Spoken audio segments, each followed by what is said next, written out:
Assalamualaikum warahmatullahi wabarakatuh. Selamat sehat untuk kita semua. Selamat datang pada acara edukasi diabetes. Ini adalah mengenai dasar-dasar diabetes mellitus yang merupakan bagian dari edukasi diabetes secara keseluruhan.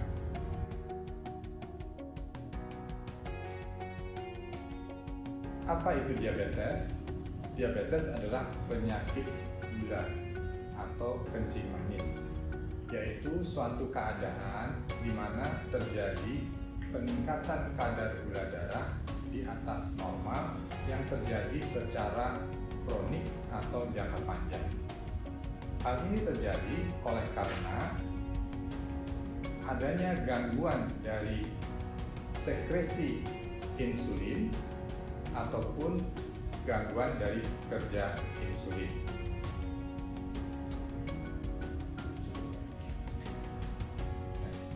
Diabetes mellitus atau selanjutnya yang kita sebut dengan DM itu ada berbagai macam tipe, yaitu DM tipe 1, DM tipe 2, DM tipe lain, dan DM pada kehamilan.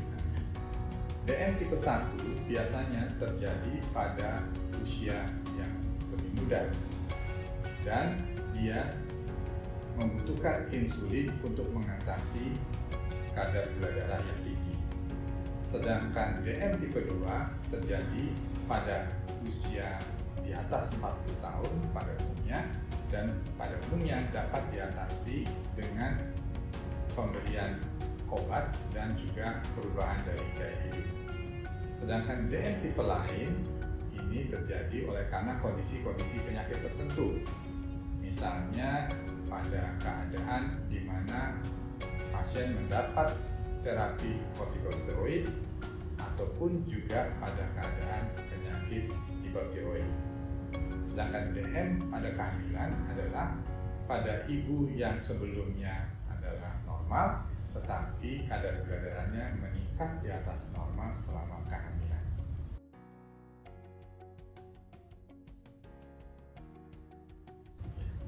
Bagaimana terjadinya diabetes? Kita bisa lihat pada gambar sebagai berikut.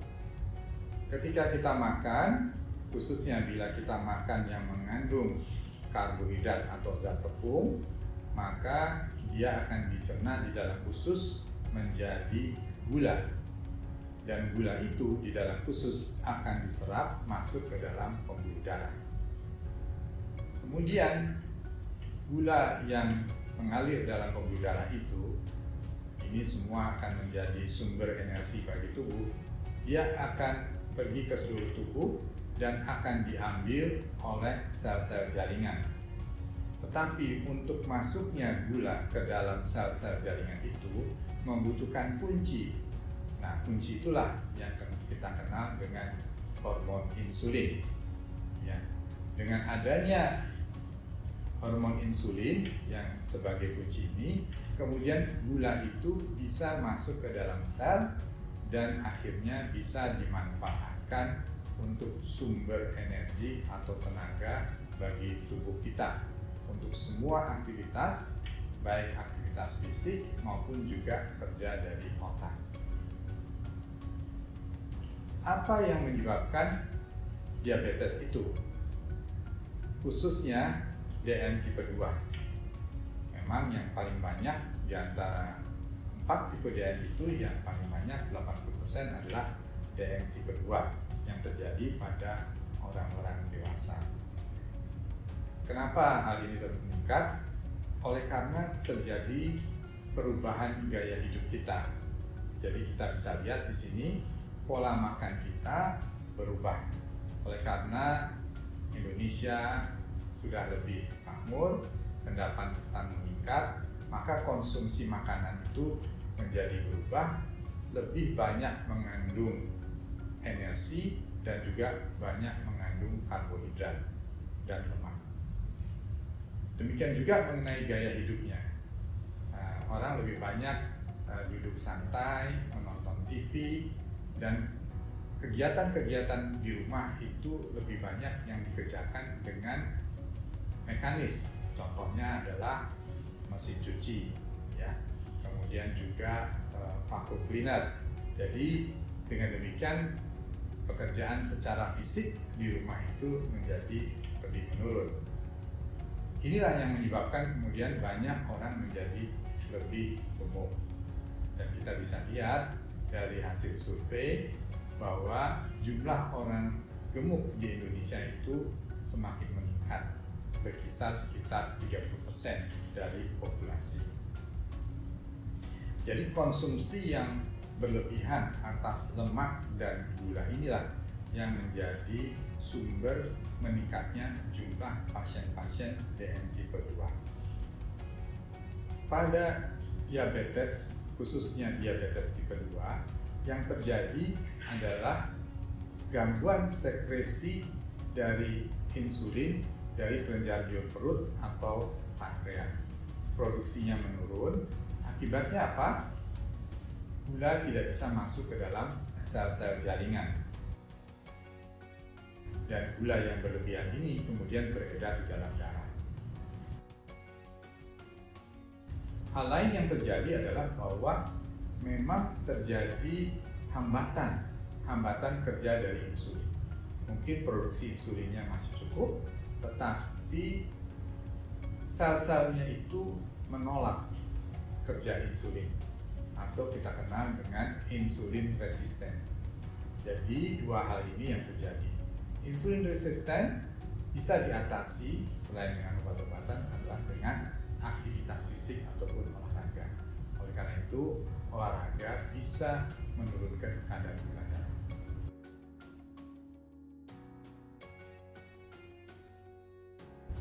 Apa faktor risiko untuk terjadinya diabetes, khususnya diabetes tipe 2? Jadi ada dua kelompok, yaitu faktor-faktor yang tidak bisa dimodifikasi dan faktor-faktor yang kemudian nanti kita diskusikan yang bisa dimodifikasi. Yang pertama adalah mungkin berkaitan dengan ras tertentu, itu kita tidak bisa ubah. Yang kedua, mungkin keluarga kita mengidap penyakit diabetes, ini juga sudah tidak bisa kita ubah. Dan juga usia, bertambahnya usia ini berkaitan dengan meningkatnya risiko untuk mengidap diabetes. Kemudian juga ibu-ibu yang pernah melahirkan bayinya lebih dari 4 kg, ini juga mempunyai risiko tinggi untuk mengidap diabetes. Dan juga pada bapak-bapak atau ibu-ibu yang pada saat dilahirkan itu mempunyai berat badan lahir yang rendah. Apa faktor risiko yang bisa dimodifikasi? Ya, tentunya adalah tadi kita sudah bahas bahwa salah satu penyebabnya adalah kegemukan. Oleh karena kebanyakan makan, maka indeks massa tubuh ini merupakan satu faktor risiko, tetapi dia bisa diubah. Jadi kalau kita menurunkan kegemukan ini atau indeks massa tubuh, tentunya kita bisa mencegah ataupun menunda terjadinya diabetes. Yang kedua adalah aktivitas fisik. Kita tahu bahwa tadi salah satu faktor risikonya adalah kurangnya aktivitas. Oleh karena tadi kehidupan kita yang lebih modern dengan transportasi, ada motor, ada kendaraan dan sebagainya, maka kita perlu meningkatkan aktivitas fisik, yaitu ataupun olahraga ataupun aktivitas fisik yang lainnya. Yang juga kita bisa modifikasi adalah tekanan darah tinggi. Jadi pasien-pasien dengan tekanan darah tinggi mempunyai risiko untuk terjadinya diabetes tipe 2. Oleh karena itu, tekanan darah tinggi juga harus selalu dikontrol. Ya. Lain hal juga adalah kolesterol yang tinggi dan juga diet yang berlebihan.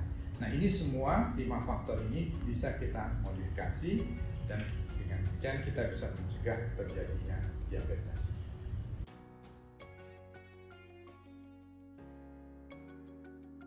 Apa gejala dan tanda diabetes mellitus?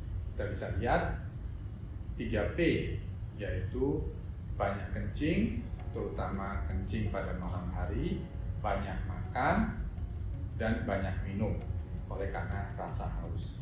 Tetapi berat badannya itu menurun. Nah, ini bukan gejala-gejala yang khas untuk diabetes. Ada lagi gejala-gejala yang ini mungkin berkaitan dengan komplikasi, ya. Misalnya di sini kita bisa lihat bahwa mata itu menjadi kabur, ya, karena gula darah yang meningkat, mata menjadi kabur. Kemudian juga kalau ada luka, ya, misalnya luka di kaki, maka dia akan susah sembuh. Biasanya luka mungkin dalam waktu 1 minggu itu sudah sembuh. Tetapi kemudian pada pasien diabetes sering luka menjadi lebih berat dan tidak sembuh-sembuh. Hal lain lagi adalah yang paling ditakuti oleh bapak-bapak adalah gangguan fungsi ereksi.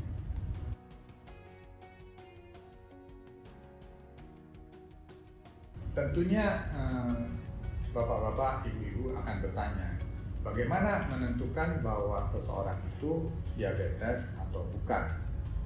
Ya, tidak ada jalan lain, tentunya kita harus memeriksakan kadar gula darah.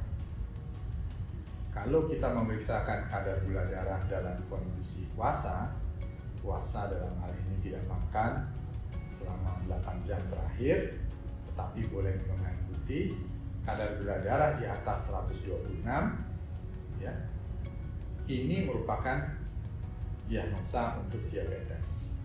Ataupun juga setelah tes toleransi glukosa, jadi kita diberikan minum air gula sebanyak 75 gram dan kemudian kadar gula darah mencapai lebih dari 200 mg, maka ini kita juga mengidap diabetes, ya.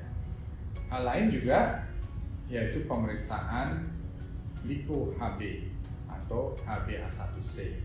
Nah, ini diperiksa di laboratorium dan mencerminkan kadar rata-rata gula darah selama 3 bulan terakhir, dan bila di atas 6,5 atau lebih, maka ini sudah memastikan untuk diabetes.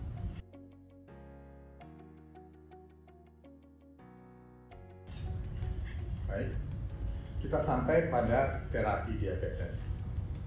Ya, secara umum kita bisa sampaikan bahwa untuk mencapai target kontrol diabetes, kita membutuhkan 5 pilar pengelolaan diabetes.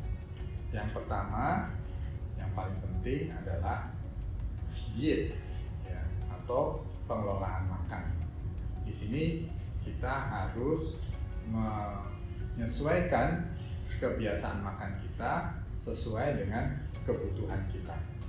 Kita kenal dengan 3J, jadwal, jenis, dan jumlah. Ya. Jadwal, jenis, dan jumlah. Ya. Nanti pada sesi berikut akan lebih detail mengenai pengelolaan makan pada pasien-pasien diabetes. Yang kedua adalah kegiatan fisik ataupun olahraga. Ini juga sangat penting, ya. Kita membutuhkan kegiatan fisik yang ringan dan sedang, yang lamanya kurang lebih adalah 150 menit per minggu untuk mempertahankan kebugaran kita dan kesehatan kita.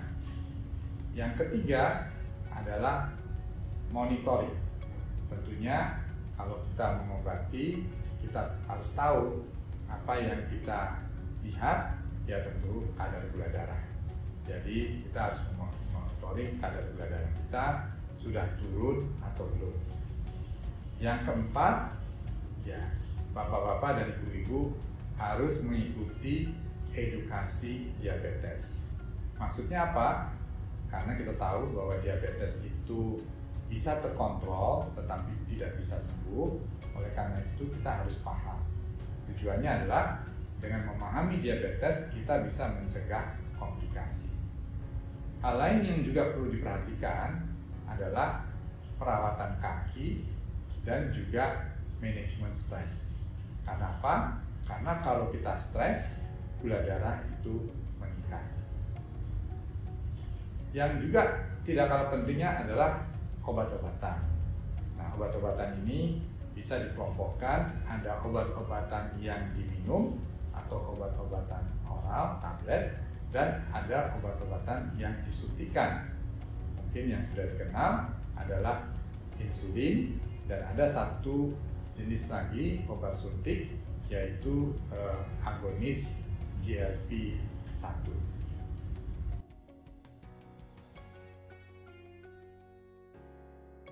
Sekarang kita akan membahas mengenai target pengobatan diabetes.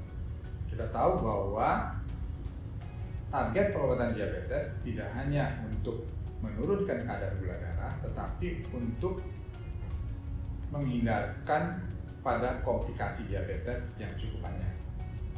Nah, oleh karena itu, selain mencapai kadar gula darah, kita juga harus mencapai berat badan yang ideal. Kemudian juga kita harus mencapai tekanan darah yang normal, yaitu di bawah 140/90. Kemudian juga kadar kolesterol, karena kita tahu kolesterol yang meningkat ini juga merupakan salah satu risiko untuk penyakit jantung koroner, maka kadar kolesterol juga harus diturunkan. Ya. Yang juga tidak kalah penting tentunya adalah gula darah, di mana kadar gula darah puasa dan sesudah makannya harus mencapai target normal dan juga HbA1c di bawah 7%.